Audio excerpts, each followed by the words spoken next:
The only way the coach having all the power works is if you're contending for championships or if you're completely rebuilding. Stan was never going to do either. One was situationally impossible. You weren't ready to win titles. And he didn't subscribe to the real way to rebuild.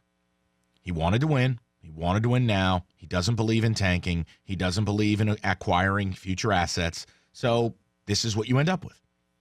Like, this isn't new. I don't want to hear anybody bitching about me and hindsight. No, I said this from the start, so you can't do that to me. This is why you can't do it the way he's done it.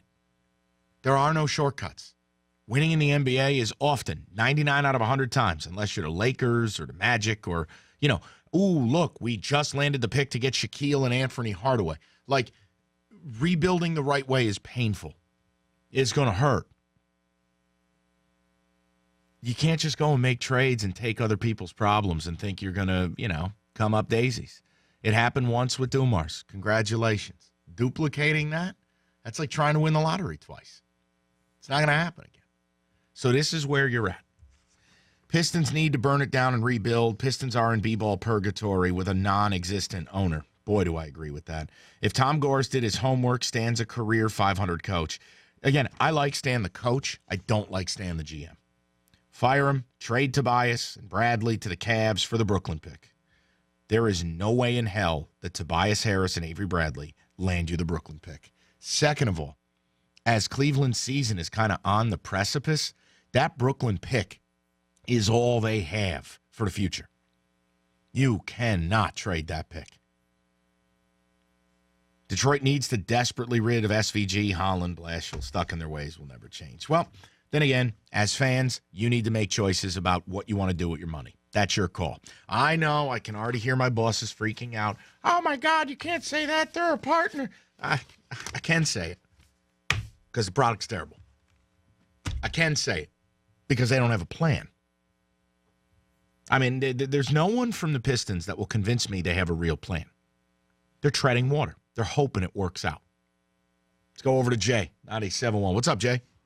Mike, what's going on, man? Talk to me. What are we doing here? Under a month to the deadline. You know what, man? I don't think words can explain how Van Gundy jacked up the roster. But I think it's more so to do with his draft. His drafting has been so bad. You could deal with some of the bad free agents, but the draft, passing on Booker and Mitchell, was ridiculous. I mean, Ellison, did he not look at the guy when he was drafting him? He can't even move on the court.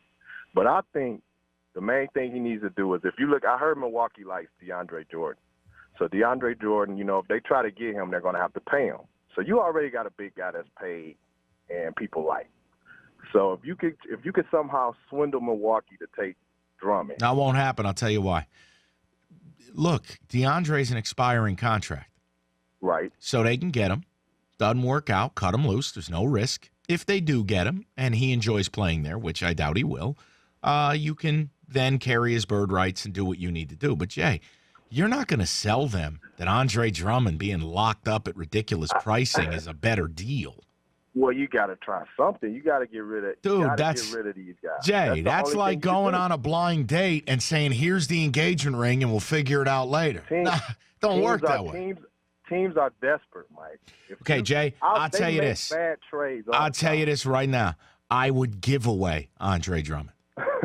Okay. Well, you got to. Well, the only reason I'm saying this with Milwaukee is because if they want a big man, if you can't get DeAndre Jordan, the only other big guy that they probably will look at is Drummond.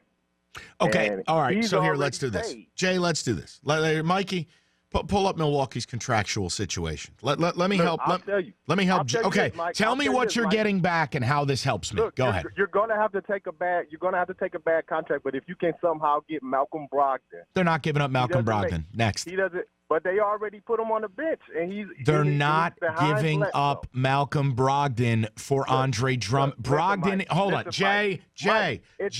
I'm going to speak now, and I'm going to put you on hold because you're not making this work. Malcolm Brogdon makes $10 a year. He's on the bench because they acquired Eric Bledsoe. Brogdon has a bright future. He is the depth. Whether he's happy about it or not, they have all the team control in the world on him.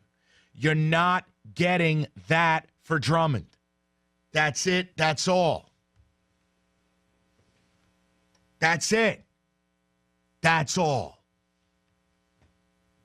Just so everyone knows, and just so he knows, Malcolm Brogdon's making 1.3, 1.5 next year. $10. And Bledsoe's 14.5 and 15 next year, which means if they decide they don't want Bledsoe and they want Brogdon to be their future, they can then sign him and let Bledsoe go.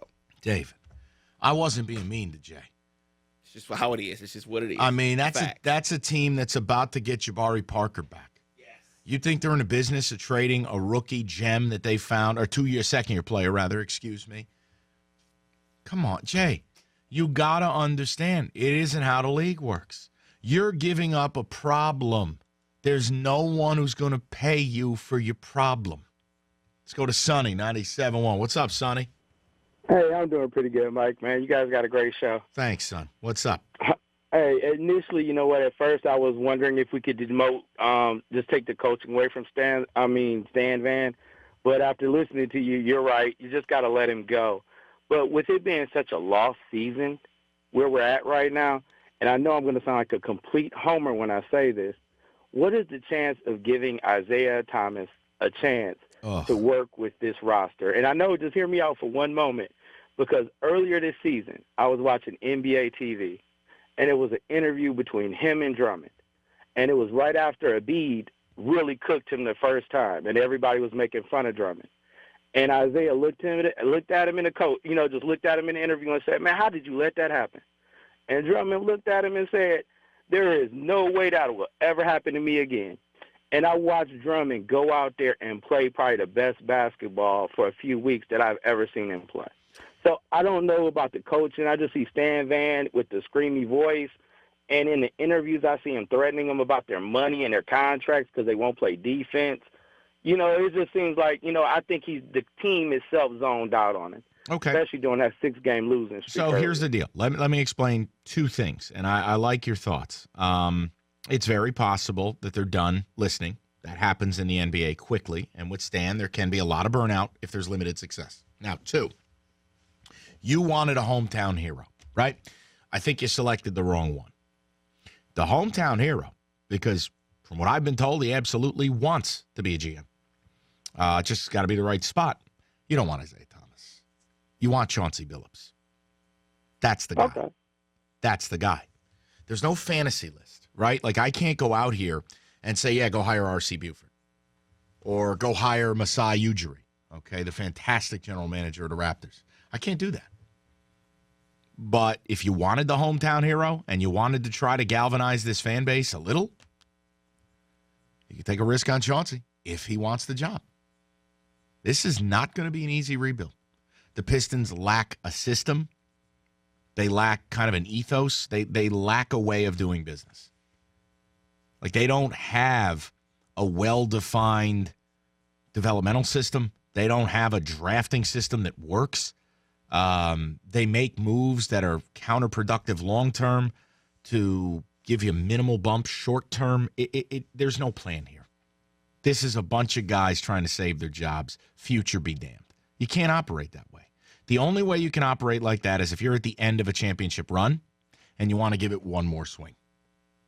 You're not at the end of anything. This is just another 3 years of being irrelevant. And frankly, this rebuild's going to hurt.